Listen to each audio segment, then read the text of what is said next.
Hi, and welcome to episode 221 of the Untethered podcast. Today we have Casey Masalehdani joining us. Casey is the owner of Explore Speech. She is a nationally ASHA certified and state of California, New York licensed speech-language pathologist, feeding therapist, and orofacial myofunctional therapist. She was born and raised on Long Island, New York, and attended Hofstra University for both her undergrad and graduate studies. She graduated with her bachelor's in speech-language hearing sciences and her master's in speech-language pathology with a TSSLD certification. Casey has gained experience by working with early intervention, preschool, and school-age populations within a variety of settings. She works with a variety of populations and disorders, including children with developmental delays, feeding and oral motor disorders, Down syndrome, autism, childhood apraxia of speech, language-based literacy disorders, fluency disorders, and speech sound disorders. She has received specialized training in autism spectrum disorders, motor speech disorders, prompt training, feeding assessment intervention, myofunctional therapy, the sensory motor feeding approach, the floor time method, play-based therapy, dyslexia intervention, and more. She took a special interest in tethered oral tissues and became an ambassador of the Breathe Institute in the fall of 2022. Quick disclaimer, all information, content, and material of this podcast are the opinions of the speakers and is for the informational purpose only and not intended to serve as a substitute for the consultation, diagnosis, and/or medical treatment of a qualified healthcare provider.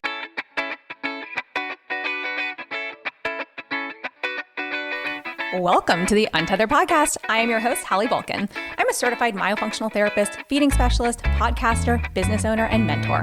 This podcast is all about getting your questions answered and collaborating with colleagues to bring you the most up-to-date information in the orofacial myofunctional therapy, airway, tethered oral tissue, and pediatric feeding therapy space. If you're new here, I challenge you to keep an open mind and join my mission to spread this message far and wide. If you've been around since June 2019, thanks for being a loyal listener. As we jump into today's episode, remember to listen with correct oral rest posture. Tongue up, lips closed, teeth apart, breathe through your nose. Let's get started.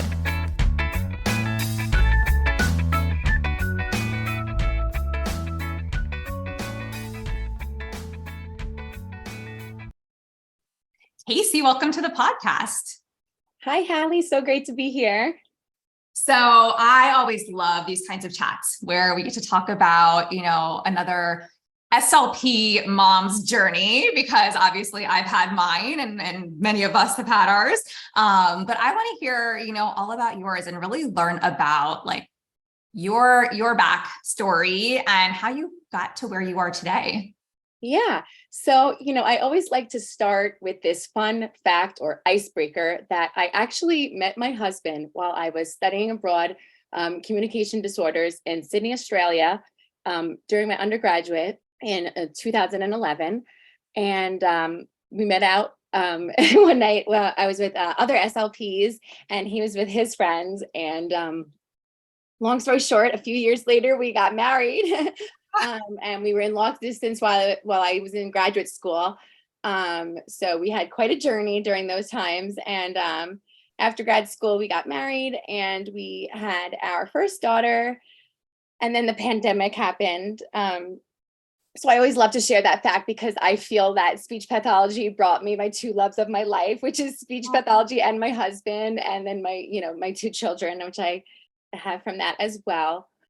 About a year and a half ago, we moved from Long Island, which is where I did all of my education. My husband's from Sydney. He moved to be with me in Long Island. I was finishing my grad studies.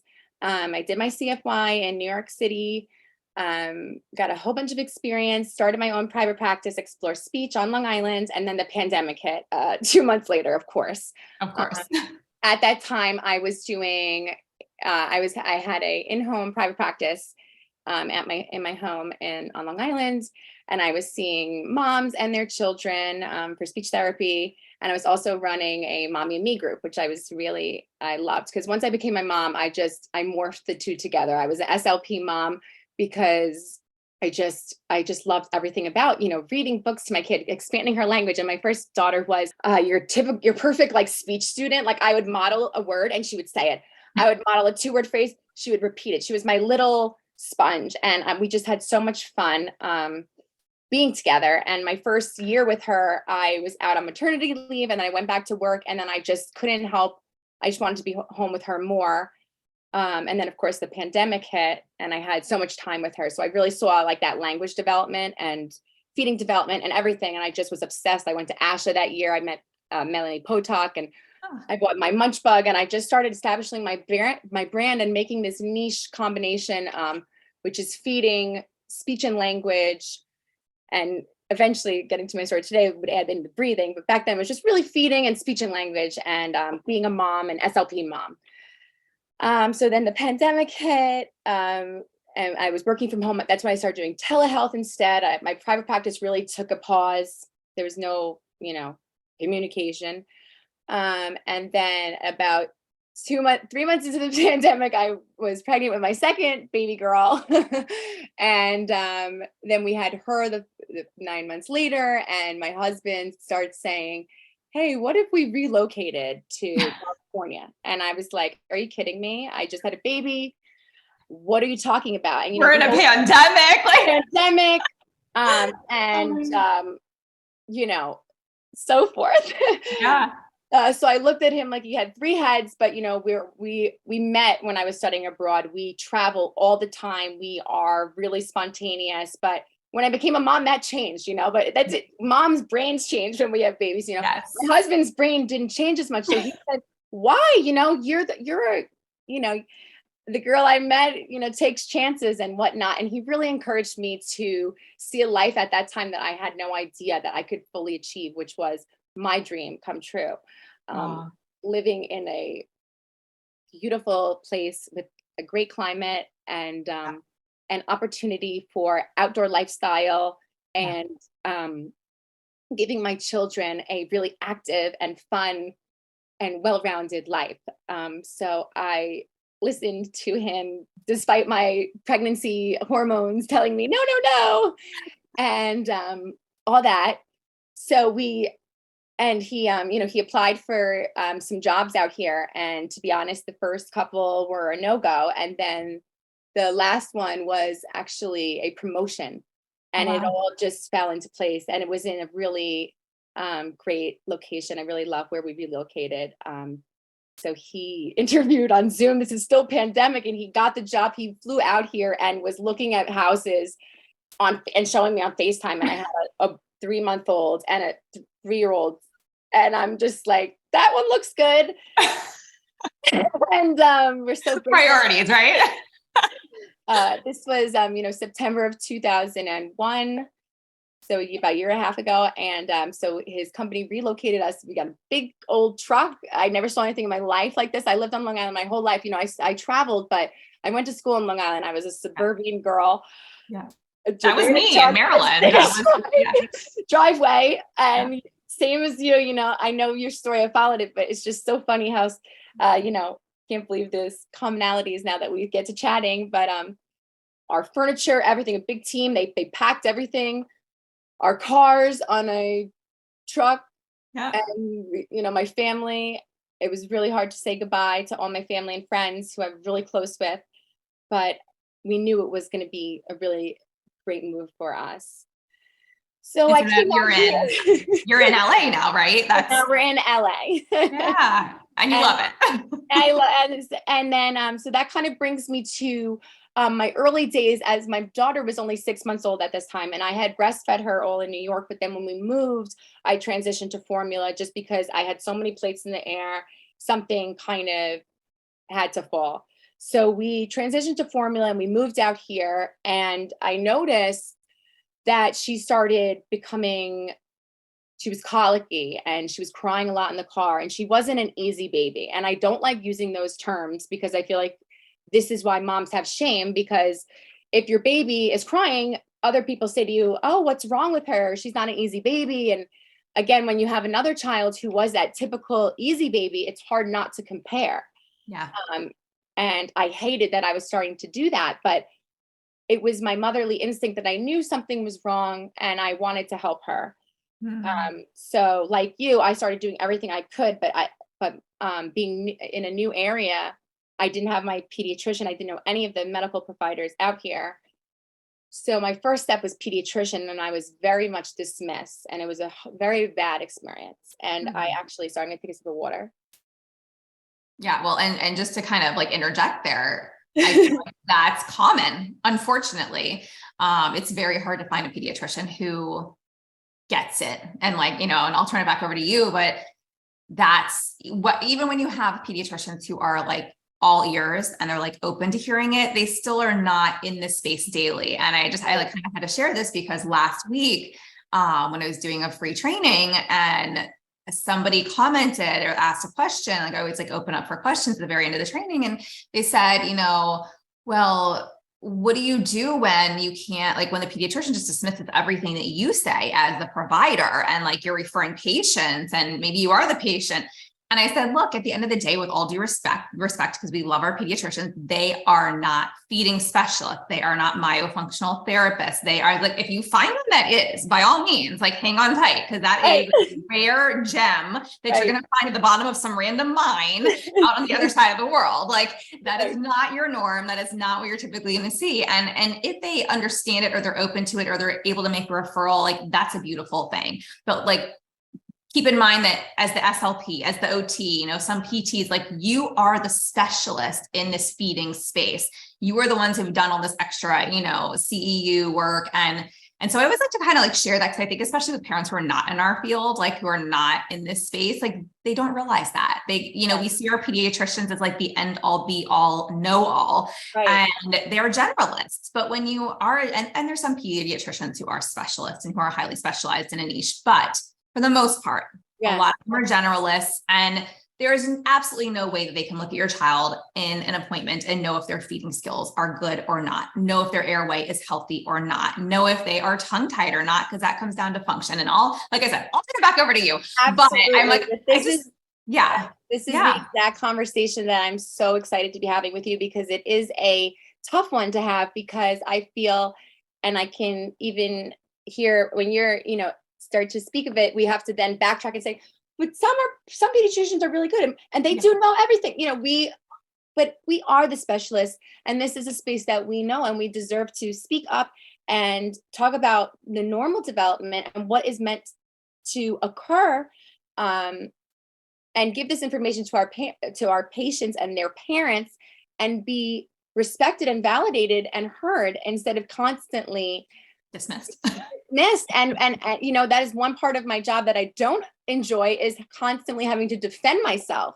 Mm-hmm. So, and which is what really prompted me to wanting to email you and like get together about chatting about these topics that are like taboo, that no one, and even myself with my things that I like to talk about or share about on social media, I have it all in my heart, but I don't want to share something too taboo, because I don't want the drama, because I'm too busy. But every night I go to bed and I'm like, but you have to share these things, because there's moms out there like you. Just because, like, for example, if you didn't start what you did, I wouldn't be able to know someone's gone through it like me, like you. So again, I appreciate you beginning to talk about these things. And I now have confidence as well to talk about these topics, because they should not be taboo and they should not be stigmatized against, because they're real diagnoses that have real symptomatic impacts and affect daily life for my children, myself, my clients, my friends, and so many people. And I want to just put a positive spin on it, that down below, I even wrote this song. It comes into my head all the time. Why can't we be friends? I don't know why. Why we all need to just come together. We all have, stay in your lane respectfully. We have our areas that we're niche specialists in, and we deserve to, share this information.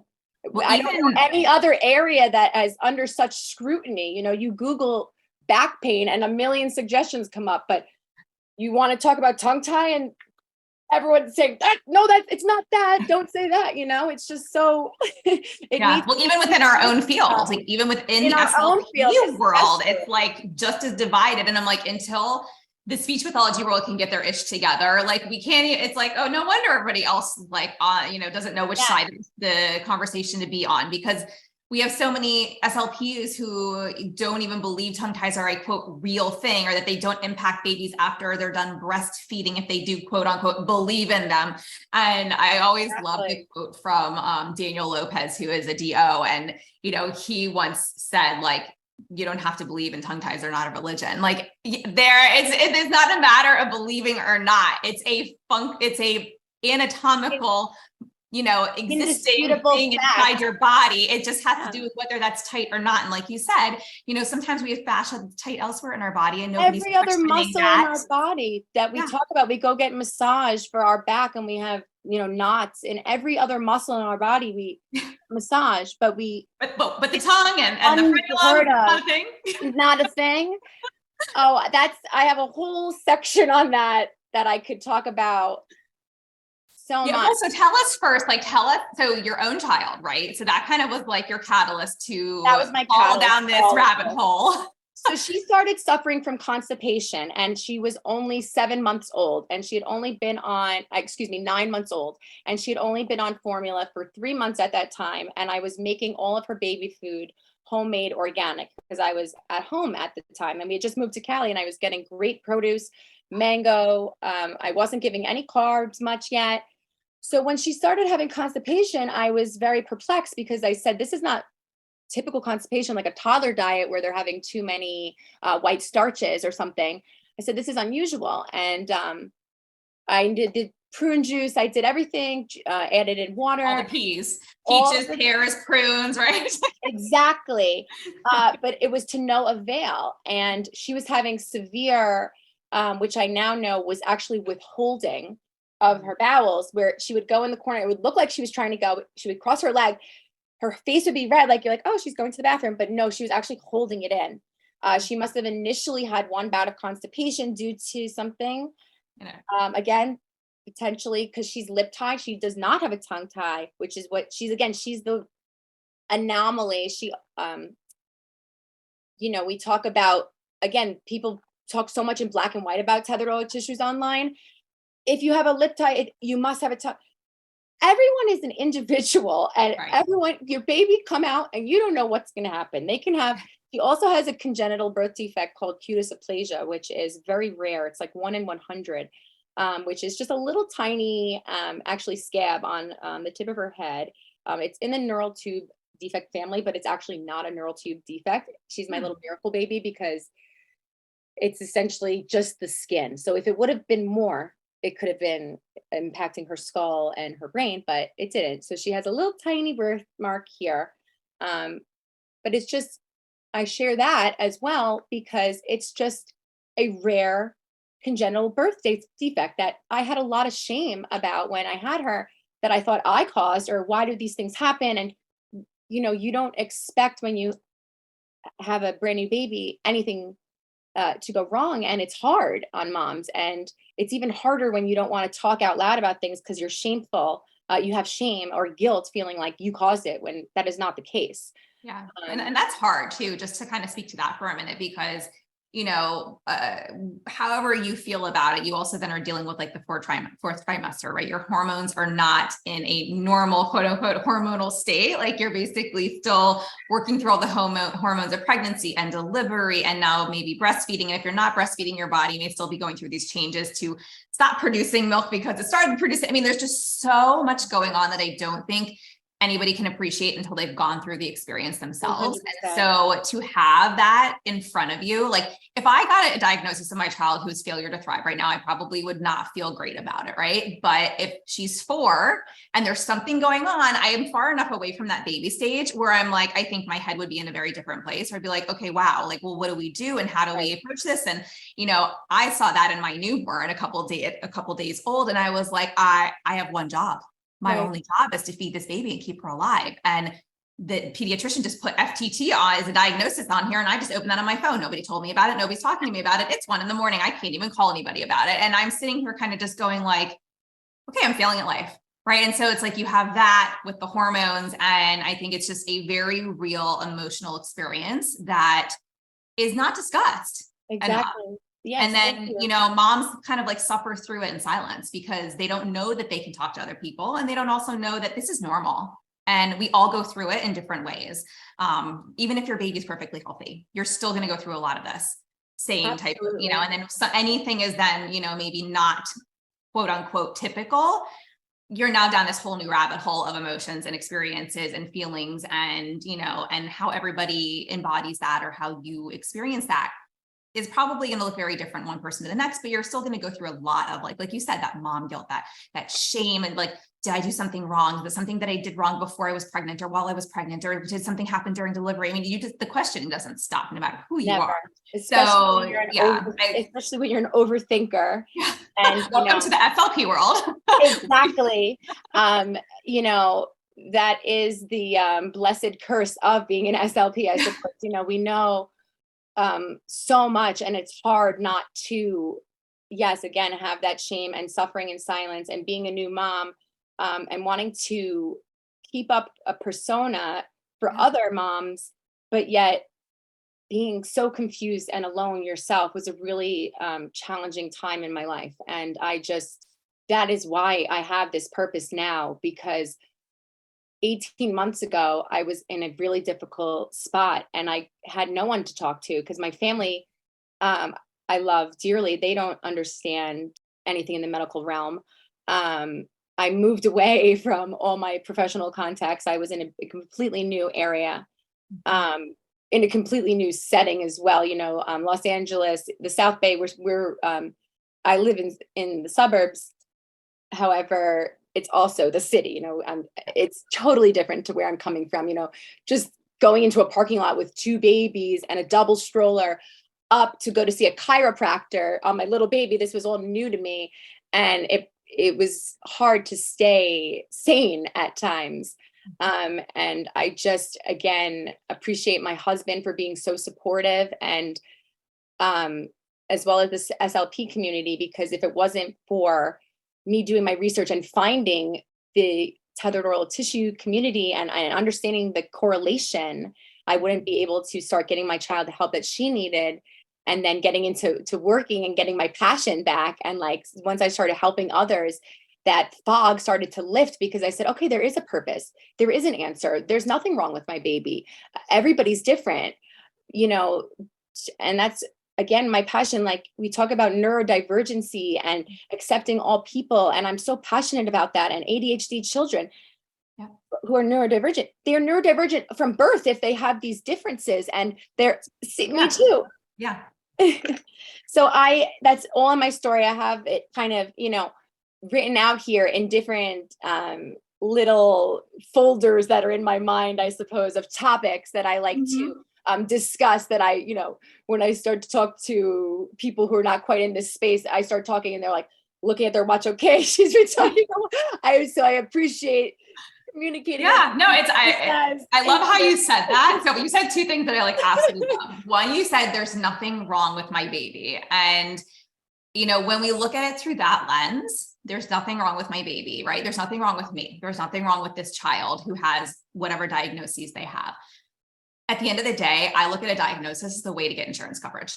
Period. End of story. Like, whether you're in network, out of network, it can help people. Right. And sometimes it makes sense in the medical community to help drive certain services. But every single child, as you spoke to earlier, or person, adult, who may have a diagnosis, presents differently. Right. How we all present, right? Like you said, your daughter, she has a lip tie. Someone's like, oh, she got a lip tie, she got a tongue tie. And that is usually the case. But obviously, in real life, we're going to have outliers. We're going to have situations where, the function of her tongue is fine. Right. It's only the function of her lip. And that's why we always say, you can't just look at a picture. You can't just look at the tissue. You have to look at the function. What is the impaired function?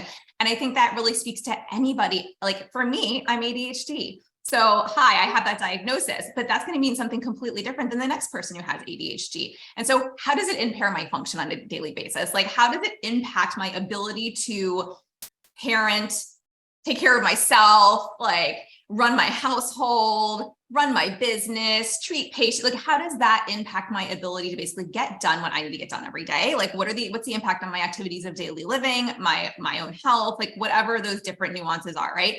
And so that's where I think if we go back to that conversation of just like, there's nothing wrong with us. It's just that there's differences. And the autism community actually was the first, like, even being ADHD, it was more the autism community that opened my eyes to this, like 15 years ago, where I kind of started to go, there's nothing wrong with these children.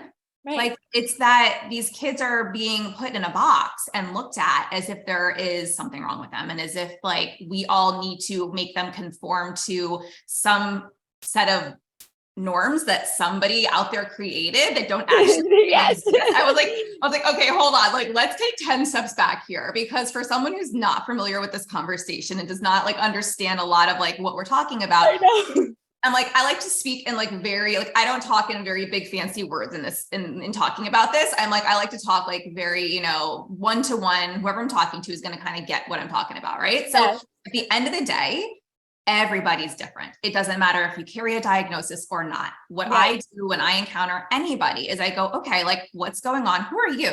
What are your goals? What is hard for you that you want to work on? Because as a provider, I might have my own ideas based on my background, my knowledge, my training, whatever. None of that matters. None of that matters if I don't know who you are and what impact you're trying to make in your life, and like how you're trying to help yourself or help your child. Right. And that's like, I did this training in December where I was like, yes, airway first was like the title of it. And the whole focus was like, let's look at the airway before we address anything else. But the number one thing I told everybody, I was like, if you want to change your practice and you want to change how you impact people's lives, you need to ask that person sitting in front of you, whether it's a parent or an adult patient or a teenager, why are you here? What is it that you're looking for help with? And then you shut up and you be silent, and you don't interject. You don't like try to drive the conversation. You just sit back, you allow that silence, you give them the opportunity to speak. Because if you don't address why they're there, one, you're going to lose them. They're out the door faster than they walked in. Like, they may not tell you that, they're just not going to call you back. Like, and two, at the end of the day, who are you helping? Yourself? Like, they're not here for you to help you. They're here for you to help them. And so, you know, and maybe some people don't want help because maybe they don't feel like they need it. And that's okay too. Not always a good fit. That's okay too. I think everything you're saying is just so important, highlighting the fact that, you know, that's what we are trying to do. We are looking at patients holistically, and that means from head to toe. That's all we're saying. We are looking at everyone as an individual, which is what speech language pathologists promote, especially in the autism community and across the board. So I'm not sure why there is this negative stigma, and the only way we can get rid of it is to talk about it. So I'm so thankful that you just expressed about your ADHD, because I also have ADHD, and I wasn't sure if I was going to, I've never publicly stated that because my family didn't believe I had it. Ever. Looking back my whole life, you could see that there were signs. However, I was one who was very much able to compensate. Math was my weakness. However, I was great at writing, English, and I was also very personable and outgoing. And I kind of just was able to fit that mold. And I worked my way through school. However, different things happened in my life. And then when I was in graduate school, is when it was really apparent. And I was diagnosed at that time, but when I talked to my family about it, they didn't want to hear it. They didn't believe. They said, how could you be in graduate school if you— I was a freshman in college when it all came to a head. Like, I was 19. So, and they say this about there's a lot of females who, whether it's ADHD or even autism or like somewhere on that spectrum, you know, that it gets diagnosed so much later. Because sometimes if we have the social skills or we have these certain, you know, aspects that we're able to kind of like, we get really good at compensating, like you said, and it's exhausting at the end of the day. Like, we don't realize it at the time, but like once you're on the other side of it and like you kind of get the diagnosis and you kind of go like, okay. It's almost like freeing, because you're like, wow, I mean, it doesn't change me like who I am to get the diagnosis, but I feel like I better understand myself. And now I also feel like I now better understand how to find the things that help me function in everyday life a little bit easier. 100%. And it's just, yes, not having that shame and the stigma against ADHD. There's many different mental illnesses. And that's where I tie into my Explore Speech, which I eventually will be Explore Speech and Wellness, because I want to promote mental health being regular health. You know, it's starting to be talked about, but not nearly enough. You know, every single person in the world has a brain, and we all have feelings and emotions. So we all have mental health. You don't have to have mental illness to need to worry about your mental health. And I'm very passionate about that, because I feel there's so much negativity that we don't talk about it, and especially for moms. And again, back to the hormones and all the changes, we need to prepare moms for the negative feelings, to let them know it's okay. There's nothing wrong with you. Yeah. It's going to be okay. Here's something that helped me, XYZ, to let them know it's going to be okay and how to get through it and give them the skills. And again, yes, knowing support, resources. love, support, why are we so far away from that? Why are we so far away? And everything that I want to start talking about, there's so much shame around. And my perspective is, I just want to help moms.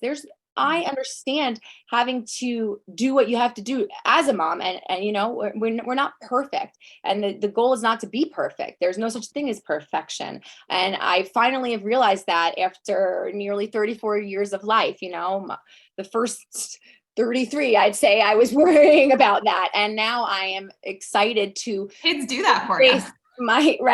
I'm just excited to embrace myself as a mom and as a human being. And I just want to give back to others and help people as much as I can avoid the negative symptoms or the difficulties by putting in place, like you say, those strategies and the health, of course, sleep disordered breathing. We didn't,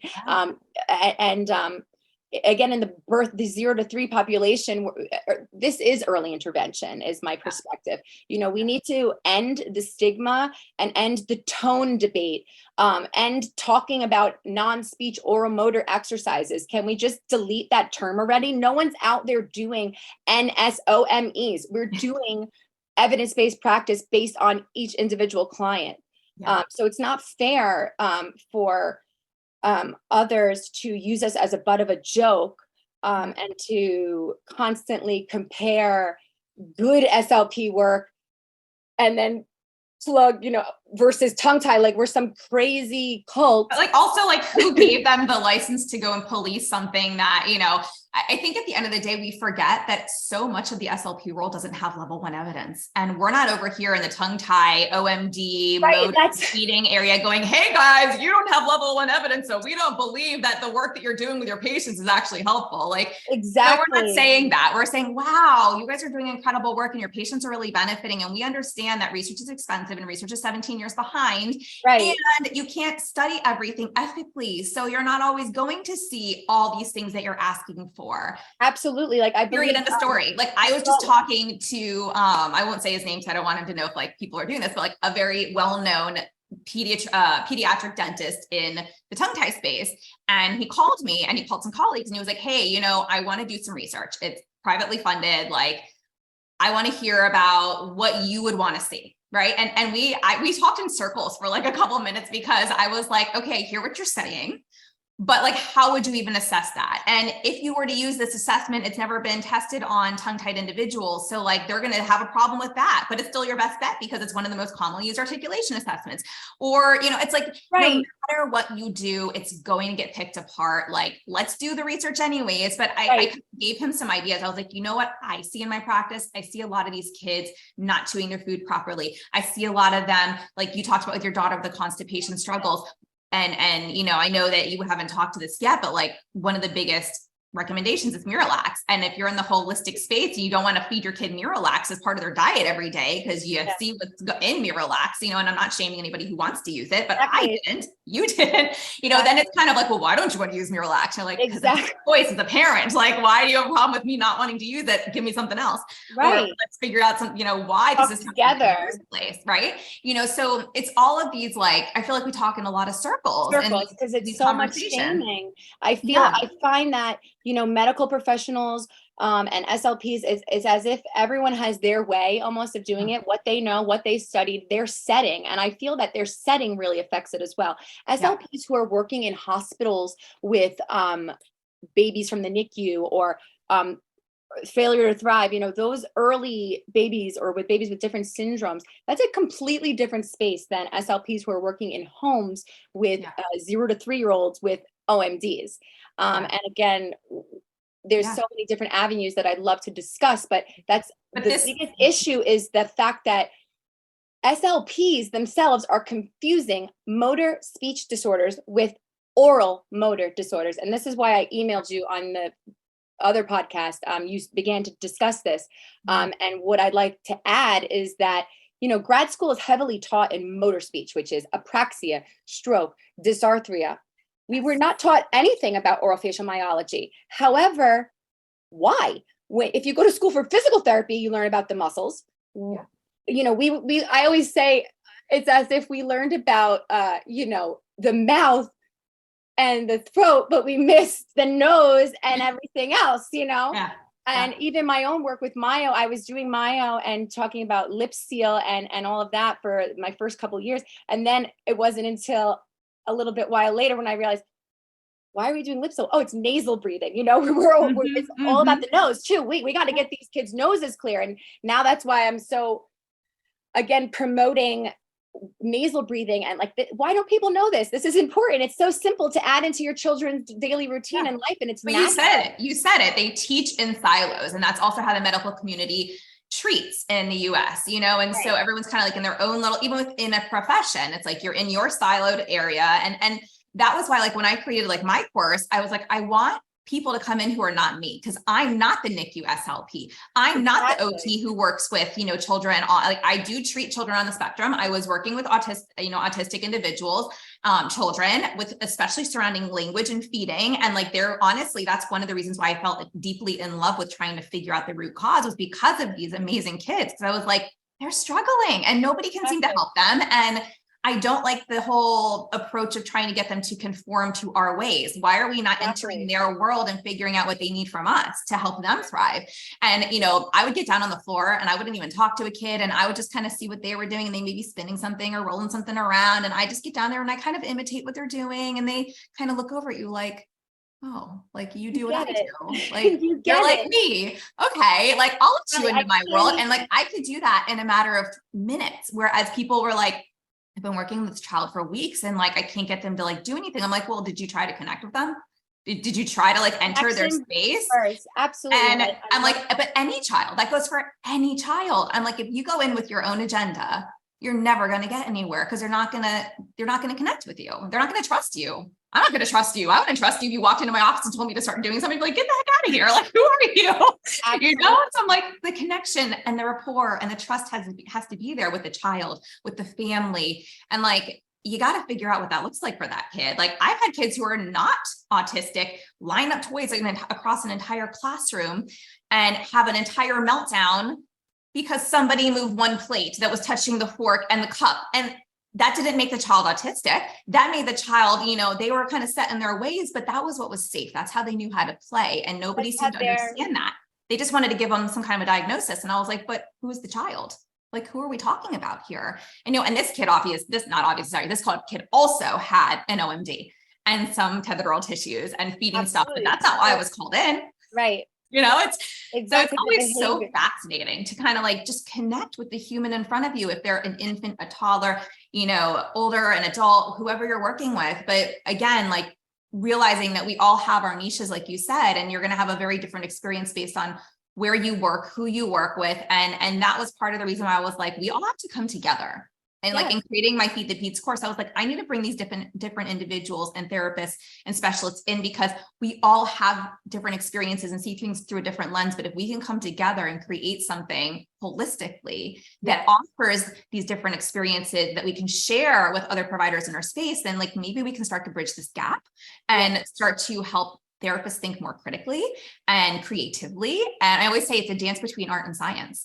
And if we can't marry that art and science together, like you're never going to be able to reach your patients. You're never going to make change. It's just going to be literally kill and drill, throwing stuff at your patients and being frustrated because you're not making any progress, which is why kids end up in therapy for years at times when they don't always need to be. So anyways, that's my whole soapbox. I'll stop. But no, I cannot agree more. And everything that you just described is my passion and why I feel, again, and my purpose is to bring it back to the fact that diagnosing this is early intervention. No matter what the child's diagnosis is going to be down the line, whether it is autism, ADHD, or none of the above, children need to be looked at from the beginning, looked at these issues from the beginning, because this is early intervention. If we are able to help them in any way, it can change the trajectory of their entire life for the good, not to make them conform to others, but to help them thrive what is best for them, because it goes back to their sensory nervous system.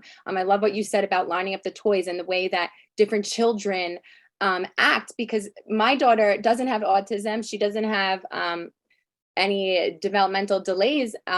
However, she has a disordered sensory nervous system due to her tethered oral tissue and prolonged pacifier use. And, I got rid of the pacifier about 6-7 months ago because I, as an SLP, I always knew pacifiers weren't great for palatal development and maybe speech. But again, you use your own instinct. So my first daughter had it. She was fine. She was hyperlexic. She's spoken 5-word, 6-word sentences at 18 months.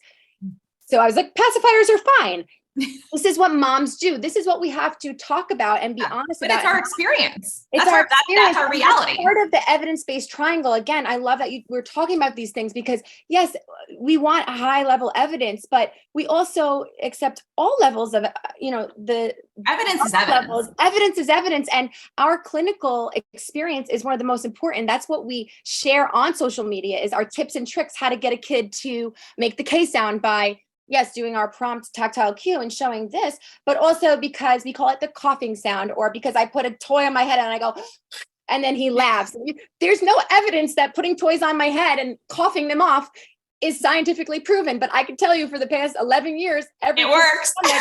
Has laughed and it worked. And I will continue to do so. And part of it too is like you have combined so many different systems, but what you're also doing is you're helping to bring them back down from a sensory in a nervous system, right? You're going from like that overactive nervous system, and fight or flight. That's what we're talking about. We're here. That is what we're talking about. And that's why we have to destigmatize this for others who think that we're trying to just overdiagnose or calling tongue tie a fad. They need to understand that we care about children and want their lives to be better and give them strategies and things that can help them. That's all it is at the end of the day. And we're passionate people out here. I think once of your podcast mentioned, the boots on the ground soldiers. We're the people who are in our free time making spreadsheets like this and who have, books like this all over our desk and talk to our friends and family about facial muscles all night long. And they're like, okay, can we talk about something else? Can we talk about something else? But I'm sitting here like, no, my life could have been a little bit different if I knew I had sleep disordered breathing when I was 9 years old. And when I look back at pictures from when I was 3 years old, I know I had these problems. And I can go into my own story. That could be another time. But, I'd like to bring up, the sleep disordered breathing and population-based cohort study, the Bonuk study from 2011, and Robin Merkel Walsh's article about diagnosing in the 0 to 3 population, and how this is about differential diagnosis, making sure SLPs know the terminology, and understanding that if we don't, we have research indicating that sleep disordered breathing causes ADHD. So we need to get ahead of this and work to help our clients and their families. And that's why, I have my website, Explore Speech, and I have my Teachers Pay Teachers products that for mindfulness and breathing, and my social media, Instagram, Explore Speech, just promoting, mindfulness, wellness, motherhood, relatability, honesty, decreasing shame, no stigma, supporting each other, connecting. Like, this is a dream of mine to talk to you and share our similarities and our vulnerable parts of our personality that for many years of our life we didn't even know and probably felt pretty bad about. I could go into those stories as well, teachers and difficulties that I've faced and I had to overcome. And I was scared to talk about it, but I'm proud and happy that I have, because I know I can inspire others to do the same and to be open and know that neurodivergence is not a dirty word. There's nothing wrong with us. Everybody is. And if you have time, I would love for you to go into that, because I think, we do talk about a lot of the kids on here a bit, but we don't always dive into, like, I've shared a little bit about my story. I haven't shared everything, but like, I just think, even for a few minutes, if you could share with us, whatever you're willing to, like, if there were certain things that stick out in your mind that were really hard as a child growing up that you now look back at and you're kind of like, wow, I wish that I knew, I wish I had the tools. I wish that someone had just kind of been like, hey, I know how to help you. And here's things that'll make your life a little bit easier. Like, are there things like that or experiences that really are kind of put into your mind? Yeah, absolutely. So I actually always share this with my clients when I start working with them. I don't say that I have ADHD, but I always tell them, hi, I'm Miss Casey and I'm your speech therapist. And I just want to start off by saying that you're super awesome and great at so many things. But one thing we're going to work on is your speech. And everybody has things that they work on. For example, I wasn't really great at math. And I can remember my learning difficulties starting in third grade when the times tables started. And thank you, 1990s, for those charts where they would go across and the teacher would time us. And we had to do the times tables. All just memorization, really. All by memorization. And as soon as that started, I remember not being able to do them and telling my family, and they tried to help me. However, I just compensated because I was really great at reading and I was really social and outgoing. And I was even a teacher's pet, maybe one would say. I grew up, I had two older brothers. So I was the youngest. My brothers are 12 and 16 years older than me. So I grew up with a lot of adults. So I was very advanced for my age, and I had a very big personality. I did theater and dance, and I was always a creative mind.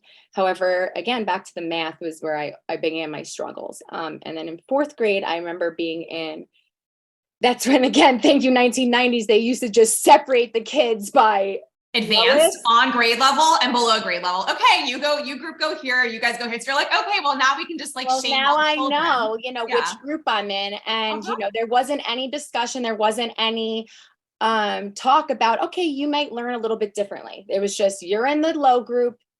I don't really remember getting any extra intervention. And then I remember by 6th, 7th grade, we started doing fractions and advanced level math. And I just remember struggling so hard and having to go to extra help. And my parents couldn't help me. They were amazing. They were always supportive. However, when I would go to them about my struggles, it was kind of always like, well, you're good at English. You're good at this. How could it be like, but it was all compensations. But I remember it affecting my self-esteem and my emotions. I was always an emotional kid and a very creative thinker. Like I always joke that I feel like I'm in the movie of my own life and I was a narrator, and I would be thinking about myself. And I would just, as soon as I knew I was different than others, I just tried to compensate even more. And I just started to focus on my appearance and fitting in and really, really caring about what others thought about me. And that's why in middle school, that's really hard, because middle schoolers are really cruel. And when you don't fit in, you feel really bad. And no matter what, you could be the juiciest peach, but some people still don't like peaches. And I learned that the hard way because I just kept trying to conform, all while still bolstering my creativity through cheerleading and dance. And, my writing and my academics kind of took the sidebar because I'll admit I was very concerned what other people thought about me in school, and that affected my academics, and it just continued to do so. Again, I was always great at English and even science. I was really good at, like biology, anatomy, all of that. However, anything that had math, I hadn't had those basic concepts. To this day, I always joke, I'm like, catch me on the street. If someone had a gun and said, do your times table, I'd be like, that's it. I'm done. No, this was me though. Like my dad was a math whiz. And so he could do stuff in his head, and I would sit down and I would be like, I need help with my math homework. And we would get into arguments because I would leave the table crying because I'm like, I don't think like you, I need a calculator to do this. Why won't they let me use a calculator? Like my brain doesn't think this way. And I was just like, I was like this, he'd be like, well, how did you, I'd be like, I'd get the answer. And he'd be like, well, how'd you get the answer? And I'm like, well, I don't know. And he's like, well, you have to show your work. And he's, or he would just get the answer. And I'd be like, how'd you get the answer? And he'd be like, I just got it like this. And I'm like, hey, slow down. Like that makes no sense to me. Like my brain does not think in numbers in that way. And still numbers are hard for me. Like I agree. And by high school, I was still doing well in school. I had, A's and B's in every other subject except math was like C's and D's. And then once it was like AP classes and getting ready for college, it was a big concern. Somehow I made it through. Wasn't the top of the class because I wasn't great in those subjects.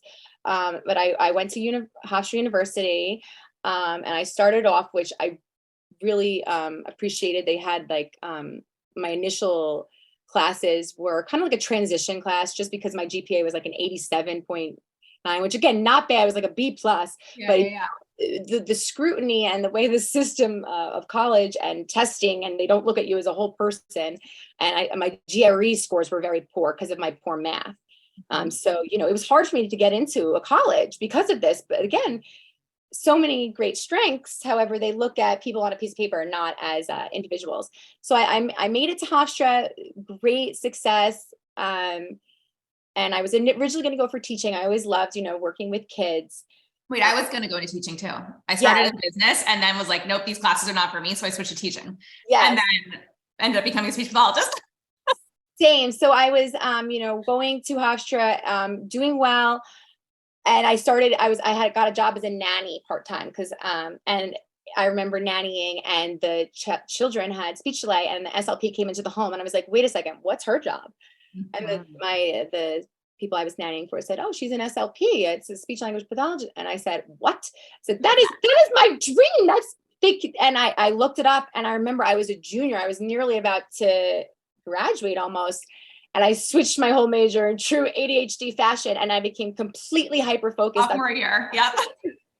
Wait, my aunt was a speech pathologist. I had no idea that's what she did. No idea. And I went to like intern with her at like this after-school kind of program that she ran in a private school for kids who, like, some of these kids were getting like kicked out of their elementary school programs. And I fell in love, and I was like, what is this? I need to know about this. Like, why did I not know what you did your whole life? And same thing. I was just like, okay, we're changing from, because I'm like, I don't really want to be a teacher. I kind of like need something more like entertaining that's going to keep me on my feet every day. I can't be in the same classroom every day. Like, I'm too ADHD for that. So like, this seems like a dream.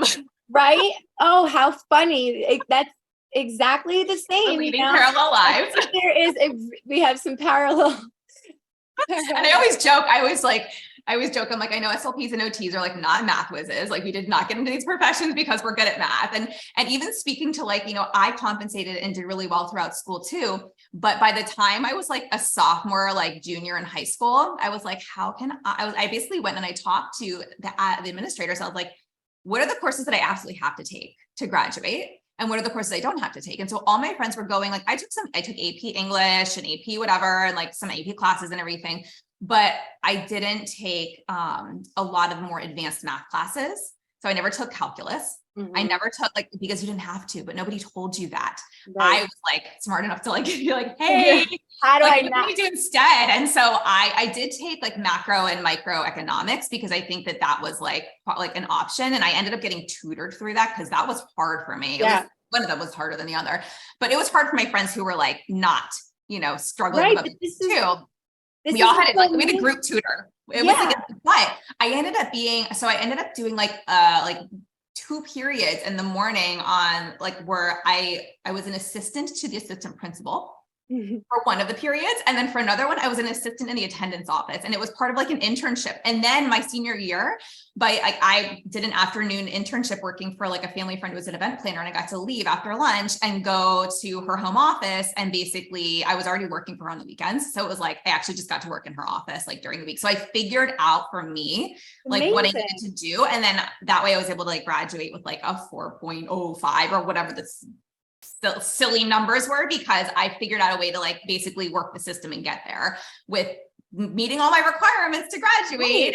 And what was best for you. And it was just like, you know, and you know, the silliest part was because of my internship, that's where they exposed us to things like balancing a checkbook. And, you know, it was almost like they called it like remedial math. And I'm looking at the kids who were going out on these quote unquote remedial math. It's like, that's required for you to have an externship or, you know, outside of the school. And I was like, wait, you guys are dumb. Like, everybody needs this information. This is not this is real life math. Like, the calculus is remedial. Like, dumb. You're never going to do anything with that unless you actually are like going to school for like one of two things. 100%. You're never going to need this information. And that's my biggest, like, I think going through that, like now looking at like my 7-year-old who, you know, math is not easy. And, you know, my husband is very much so like, oh, we got to get her, like, she's got it. I'm like, dude, she's on grade level. Like, what more do you want? Like, she's doing freaking fantastic because she's like Yeah. very, very advanced with like her reading and writing skills, but like her math, Yeah.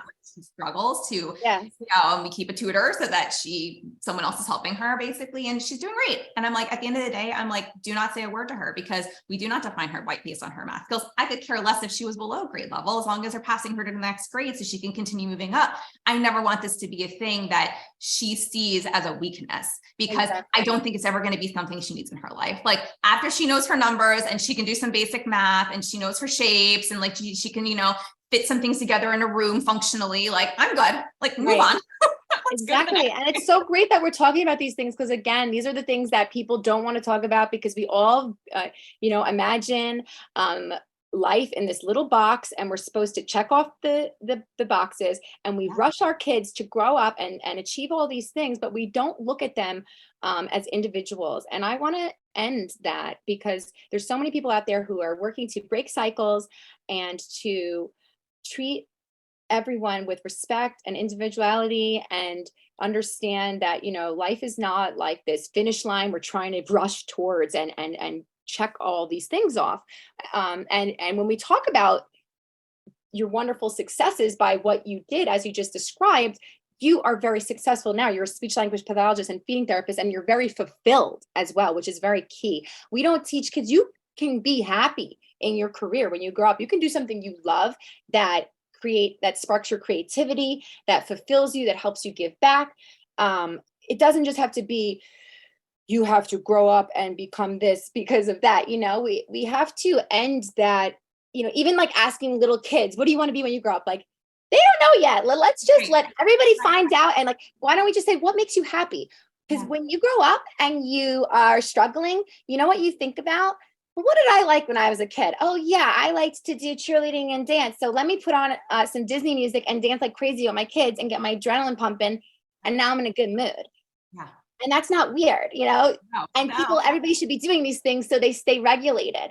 As we're talking, I was holding this little squishy ball, I'm a grown-up woman, but I can use a sensory toy to regulate myself when I'm a little bit nervous doing a podcast. I've never done such a thing before. Yeah.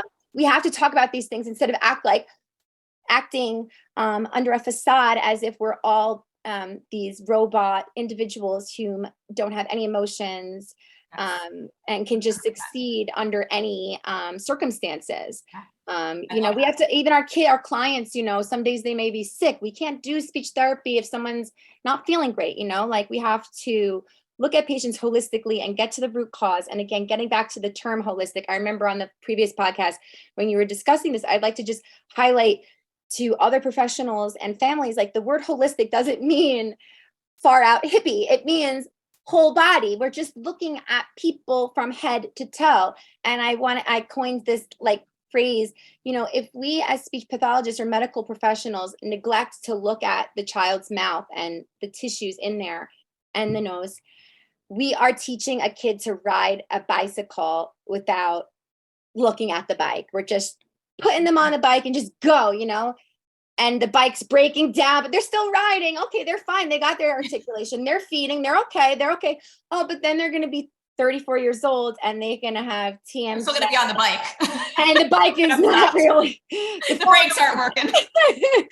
I try to make these little phrases and, ways to explain it in a positive way and to get some positivity and lightness back into this topic because, again, there's nothing wrong with these kids. There's nothing wrong with having a tongue tie. There's nothing wrong with needing support. And it can help people breathe better. And like you say, help our patients not just survive, but to thrive. And you can thrive in your health, but I also think your social, emotional, and your creativity needs to thrive to be the best mom, parent, person, whomever, because that is part of our brain. Our sensory nervous system is our entire being. And if it's not regulated, we're not going to have a fulfilled life. There's going to be ups and downs, and we have to talk about the low days, the high days, and all the in between, because mental health is health. And that's why I created, my company, Explore Speech, to help people explore the connection between speech and language, feeding and breathing, because they are different entities. However, they are all one and they're all interconnected. And it is the speech language pathologist's job to differentially diagnose these and to share information online about the differential diagnosis of. It's not just motor speech, articulation, and dysarthria. It's rarely dysarthria. There is weaknesses and oral motor dysfunction in children. You know, it doesn't always have to be dysarthria, excuse me, not rarely dysarthria, but there's this whole tone debate. You can't change tone, this and that. I don't understand why we're not acknowledging and sharing the research, the fact that children can have low tone. Everyone has differences in tone. I have low tone. We all have differences. I have high tone in some spots, which, you know, why we all have tone differences. The fact that there's SLPs out there sharing you can't change tone is blasphemy to me, because it's like, yes, you can. Like, you know what I mean? You can't change if you had a stroke and there's excuse me, I'm getting off topic.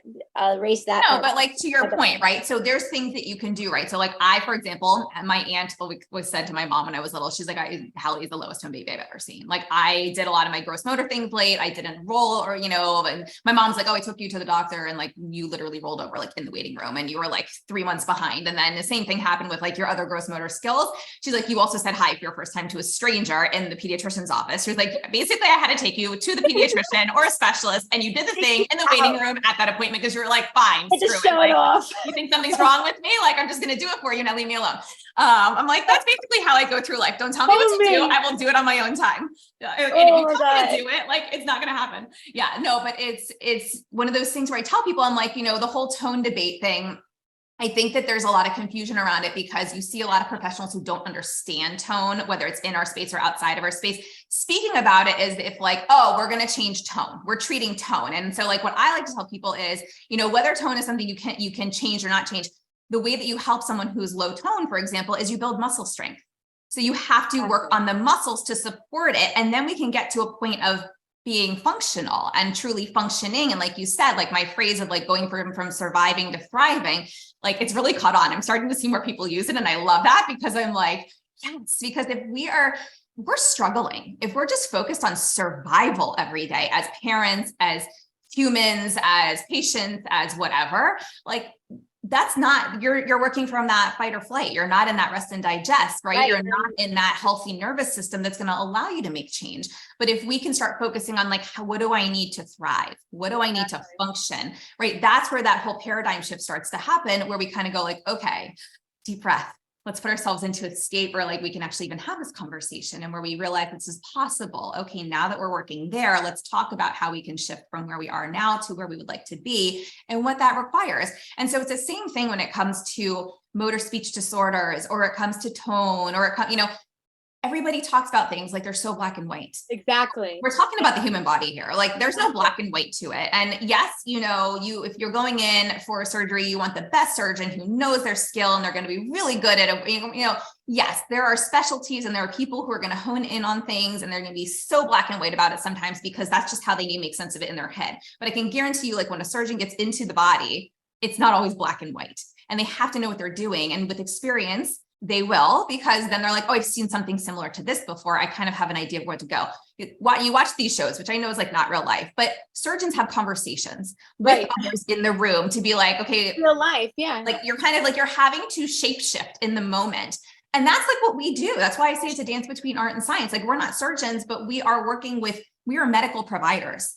And we are working with humans and we're talking about health. And that is like, you've talked about every facet of health here. Like just because we're not a neuropsychologist or a psychiatrist or a psychologist, we still have to be aware of the mental health of the patient sitting in front of us. And the fact that, like you said, we all have a brain, and the mental component of it is there for everybody. We don't have to wait till there's mental illness to refer somebody before or even talk about it. Right. So like, while that may not be my scope, if somebody's struggling with something, I may not be going and saying, hey, you have the XYZ diagnosis, or you need this approach, or you need that, but I'm going to sit there and listen to them. And I'm going to take in what they're saying. And I'm going to go, okay, this person really needs this from me right now. And this is what I can offer from my area of expertise and from my scope. And if I need to refer them somewhere else, I will. But it all starts with listening to that person. Like, what is their brain telling you right now? What is their brain, their face, their body communicating to you right now? And you would think, I always go back to this, as SLPs, as speech language pathologists, you would think that we would be the best at the communication aspect. But I am telling you, so many SLPs struggle to actually communicate with their patients. And it's like that to me is like the funniest thing. That is the funniest thing. And I'll bring that back to my story with my struggles. So as we know, graduate school is very rigorous for SLP. And as a person with ADHD, I did struggle. However, at that time, I had worked so hard to not allow myself to struggle by, adapting some unhealthy habits, like studying for hours on end, not talking to anybody, locking myself in a room. This is my dream, and I wasn't going to let anything get in the way of my dream. And there were many times where professors told me, I don't think this is for you. You're not smart enough. Maybe you should go back to teaching. That might be a little bit easier for someone like you.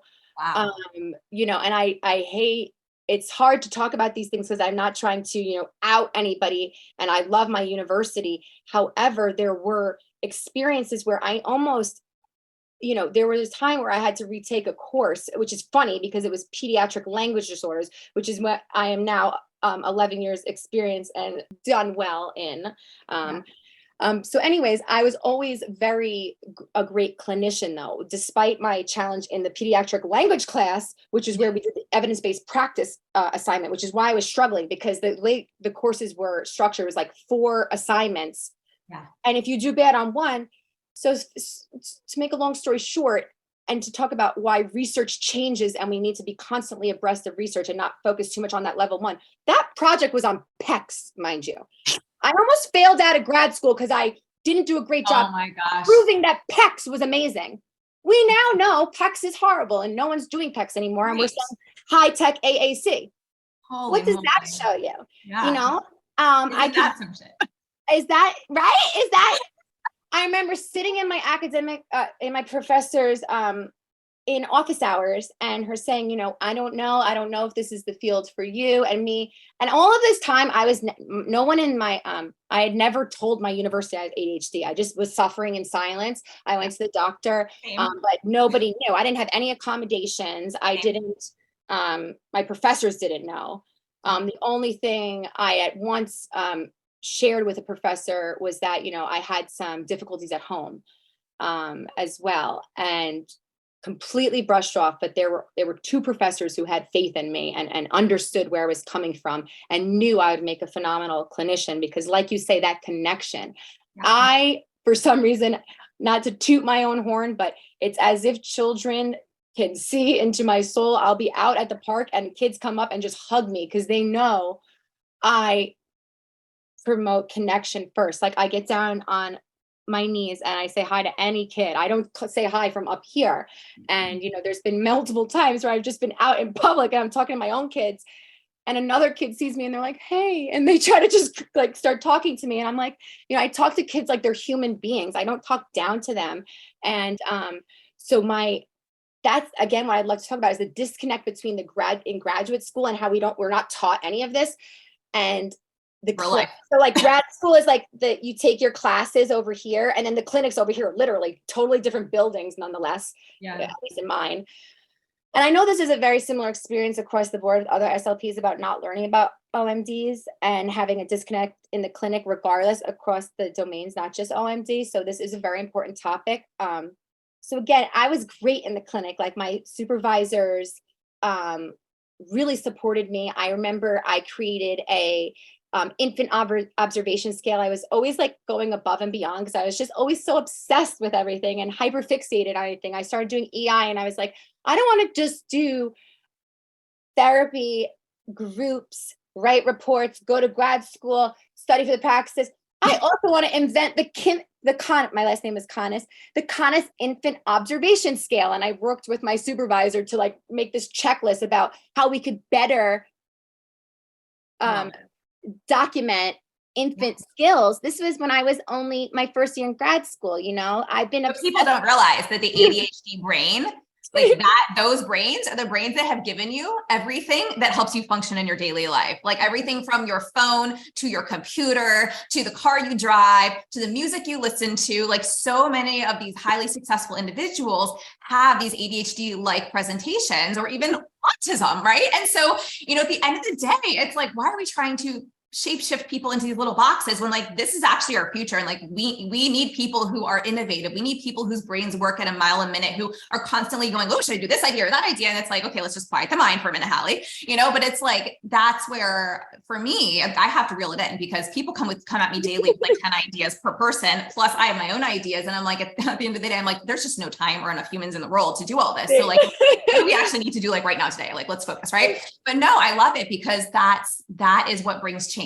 And that's where a lot of these highly educationally based individuals miss out, because they like, people go for PhDs on like the clinical side. So there's like PhDs for like business, actually for SLPs, which I think is super cool. I never knew that was even a thing until like a couple of years ago.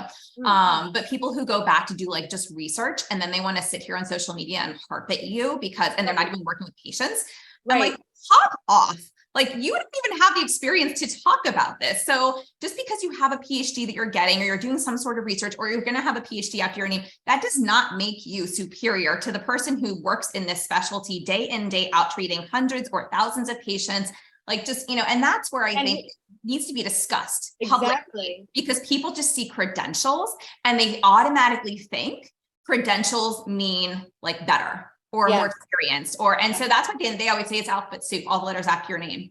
And I have certifications that I don't even put after my name, because I don't want people to look at me as that certified person with 5 certifications. I want them to look at me for who I am and for what I offer and for the experience that I have. And I don't think I need all those extra letters. And people will go like, well, why did you create a certification, Hallie? Why are you creating another one? I'm like, because people are asking me for it. And because I am able to better shape education in a way that I think is functional and that actually mentors individuals and to get further into their specialties. And so if that, like, I will tell you, I'm the worst salesperson when it comes to like my own business and certifications. So I'm like, you don't need the letters, people. You don't need the extra certification. You're already an SLP. You're already an OT. You're already a PT. But like, hey, if you want it, by all means, go for it.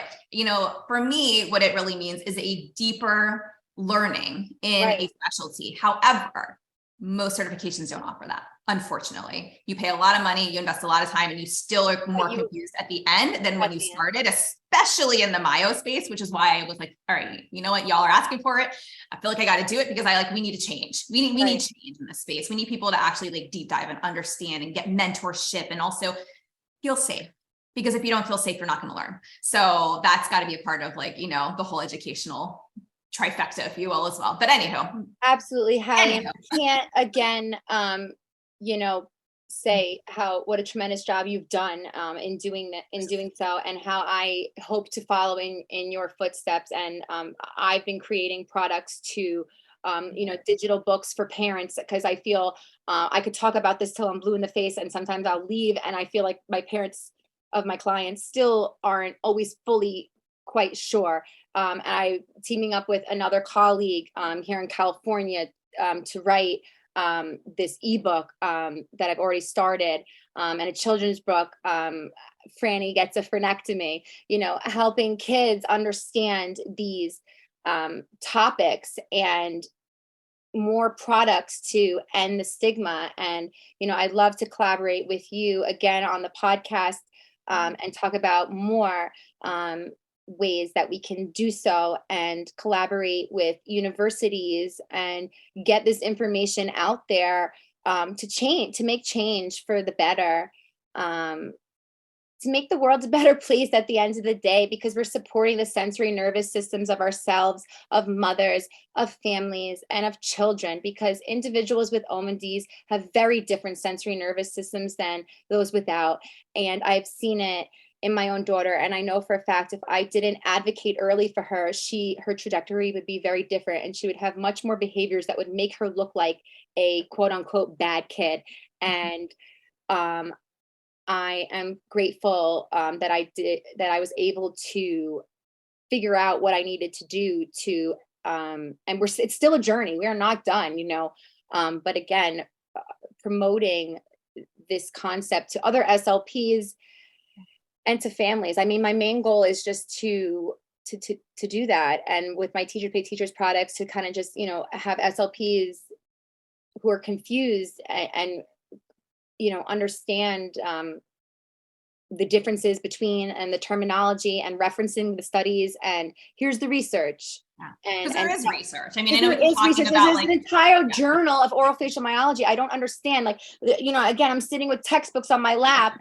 Well, and Myo's not what new. do I have to do? Do a song and dance? And Myo has been around for 117 years, people. Exactly. Like, it is not new, and there is a ton of research. So yes, like, thank you for plugging that. Yes, and I just wanted to say, yes, that, the field of speech language pathology already has several strikes against it. One being that we are extremely broad and no one knows what we do. Right. It's a joke, but it's really not funny because we're very important and people often don't know what we do because we do several different things. And the lack of diversity in our field, we already have this major issue that we do not have a diverse field. There's not individuals of color, and it's just a predominantly, white fields. We don't have enough voices speaking up. And I feel that's the same with like the neurodivergence. It's coming, and neurodivergent individual professionals such as ourselves are sharing our stories, but it's not as common. Most often people still are not quite open with their stories. And, another strike, ASHA, our governing body, doesn't always even embrace us. There's sometimes misinformation on our own website, unfortunately, with the OMD space that, and there's these therapists out there like Robin Merkel Walsh and yourself and, Dr. Zaki at the Breathe Institute and everybody else. I could go on forever, who is like working so hard to get these things published and to change this. And I just am so inspired by all of you. And I want to do the same thing, and be that person who helps others and puts the research out there. And I have my own research that I can, publish. Like, what I've seen is unbelievable, starting post-pandemic, 15 out of 15 clients having breathing dysfunction, 10 out of 15 having tethered oral tissues, that says something. That is a case study. This is a little off the, you know what I mean? No, but I think that's incredible. Major disconnect, this is just my little line about like how, the field of SLP has strikes against it, and enough is enough. We need to work to at least stop. Those are very big topics that are being tackled, and we need to talk about. The one topic we can tackle right now and just end is the non-speech oromotor exercises debate and acting as if there's SLPs out there doing inappropriate, non-evidence-based therapy. If there's an SLP out there just blowing horns and bubbles and not doing anything for a purpose, talk about that SLP. Right. That's not the 99.9%. That's not 99.9% of the SLPs who are using those tools in conjunction with several other techniques, such as prompt. I have training in multiple different areas that I use all together. Exactly. And it's offensive to me when I see people, laughing about using oromotor tools. That's another thing, destigmatizing oromotor tools in general, because the children with the sensory nervous disruptions, they need that. And the children with autism, why is it okay to give it to a child? Children with autism who are older have chewies. Maybe if we started checking their mouths. Wait, why is it okay to give a child who's teething a chewy, but you can't give a child whose nervous system needs to be regulated a chewy? Right, and when I say this is a point of contention myself as well. We always want to do functional. We want to use things that are functional, right? So some therapists will say, "Why would you use a chewy when you can use food?" Okay, well, my daughter has constipation. How much crunchy snacks would you like me to give her? Or the child's gonna vomit the second they see the food. So let's start a therapy session with vomit all over them. That's really gonna set their nervous system up, right? Like, how about most kids are not always They're not even ready to do food. We have why don't we meet the kid where they're at? Because to me, a therapist who is so hard, like excuse my French, hell-bent on using foods instead of non-food items tells me that that therapist has their own problems that they are projecting on their patients. Thank you. You need to be able to look at your patient and understand who that patient is and what they're ready for. And the best therapists are going to go, you know what, I may have been taught one way, because I went to the University of Maryland and oral motor was a dirty word. Like we did not, oral motor was not okay. And I did not learn any of this stuff there. And like, I loved my school, and I loved, like one of my professors said, the best therapists can do therapy out of their purse. And that has always stuck with me. Another one of my advisors basically took away my whole checklist of questions walking into screen or to assess my first kid with a fluency disorder, because she was like, what do you think a 16-year-old is going to do if you walk in with a clipboard and write down everything he says? And I was like, she literally took it away. I didn't know she was going to do that. And I was like, but these are the kind of people who did help shape me into being the best clinician. And so I do value them, and I value what I learned, but I also realized that university program did not believe in oral motor. They did not believe, it was like, we only learned adult dysphagia. We did not learn pediatric. And so, and that's so motor speech, apraxia. We did a whole semester on the differences of apraxia versus dysarthria. Yeah. And so I get where people, I get where people are coming from. Like, I understand that this is what you learned. I understand that, but also if you are so stringent that you cannot break away from what you learned 15 years ago to understand that, think times change. And also maybe this was present, but it wasn't taught where you went to school, then I don't know how to help you, but I will show you grace, and I will be here and ready and willing to talk to you when you want to have a conversation, because I hope the day comes that happens for you, because it's all about the patients at the end of the day. Exactly.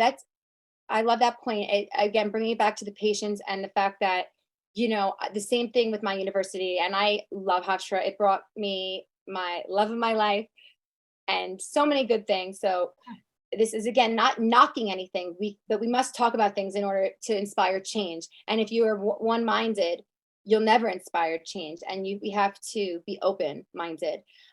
So in Hofstra, we took articulation and phonology was one class, and motor speech disorders, and dysphagia.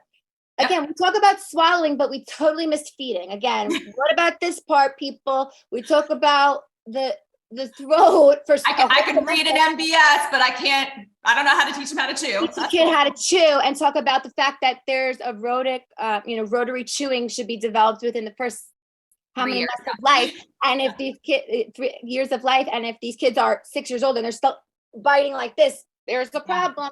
Lip dissociation, tongue dissociation, elevation, depression, all these things we did not talk about. So what was my point about that? It's just like the universities are great, but they're not teaching, even still today. Oh yes, and the fact that it was a dirty word you said. So I remember the class where they told the tale of the therapist who was selling products in Band-Aid boxes. This is how it was told to me. I remember it. Oh, we were just given articles to read that basically, was all on Lofts, like his whole camp. Right. And that was all we were shown. We weren't shown both sides of the story, or we were never introduced to both sides of the conversation. It was just like ensomes, oral motor's dirty, don't ever do it. Okay, goodbye, moving on. Yes. Is that like where the controversy started from? Gregory Loft, the article that he sent, the article. And that's still that's what a lot of the therapists today still that's what they're going off of. So that's we're like, you realize this is old, right? Like you realize this has been disproven. This is old, back from 2007. Yeah, so that's this is my promotion, that I want to stop the social media gaslighting and end this controversy that has been going on from 2007, because it's an SLP's job to collect our own research. And when we know better, we must do better. And we cannot solely rely on old research. For example, again, my graduate school project was on PECs. We know now that was a high level of evidence. My project was to write an EBP on it. There is evidence on it, but we know better now. Technology, things evolve, information evolves. So, if, again, looking at the SLP setting, if they're in a hospital or in a NICU or an intensive feeding unit, their specialty is not feeding toddlers or, babies. So when in doubt, refer out. If it's not your specialty, that's okay. We don't have to know everything. SLP grad school made us think we have to know everything. I love how social media has been highlighting the fact that grad school is difficult and hard on people. And we're And limited. And limited as well. We're highlighting all these topics, and it's just like, we need to promote the fact that SLPs, we don't need to know everything. It's okay. We all have niches. Some people do motor speech. Motor speech is a huge area. Some people do OMD. Some people do both, like myself. And if I got a client, I can differentially diagnose motor speech and apraxia versus an OMD versus perhaps both. Because that happens. Every client presents differently. And I'm sick of having to defend myself. Yeah. And I try to think about these savvy posts to get them out there to show others that, well, hey, no, there's just different areas. I'm not doing the wrong thing. I am doing evidence-based practice, but social media is hard to navigate. And like, I have 2 kids and a business, and I'm working out there. I'm the one who's at home reading the books, at night, who cares deeply about this stuff. Okay, so we're going to hit pause on this conversation and continue it on next week's episode, where we're going to have a little bit more of a business focus, and you're going to hear Casey and I go into a business topic. That will be followed by a mini business series that I will be doing in the upcoming weeks. So I invite you to send me a direct message on Instagram at Hallie Balkin and let me know what business topics you want to hear about. So far, I have had inquiries about hiring, but I would love to know what you want to learn about in the upcoming business series, because this is for you all. And I love to create content that is going to be useful and functional for you. So again, DM me directly at Hallie Balkin on Instagram. Let me know what business topics you want me to talk about, and join me back here next week to continue the conversation with Casey. Thanks for listening to this podcast. If you found value in this episode and want to hear more of these myotots, airway, and feeding related episodes, be sure to leave a review on Apple Podcasts and share this episode on your social media platforms. You can access free resources and all I offer at halliebalkin.com, or pop over to @HallieBalkin on Instagram to get all the latest updates.